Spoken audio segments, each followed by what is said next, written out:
So, hello mga auntie, mga ma'am, sir. Dahil din nga, wheelchair.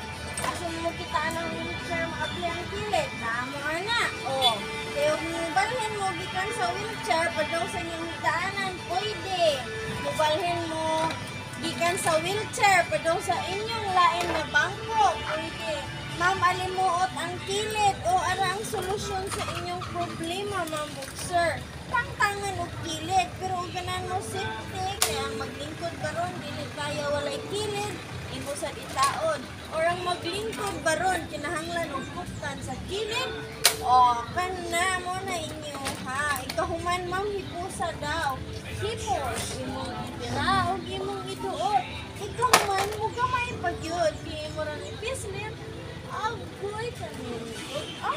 Gamay kaayo na. Asa man mo mangita ana, ari na mo diri sa ato. Ligit pagidala, ligit medyo boy. Char lang. So, mo na siya i-open. Then, i-open na sad. Savings kayo mo kay 3-in-1. Pwede wheelchair, pwede walker, ana.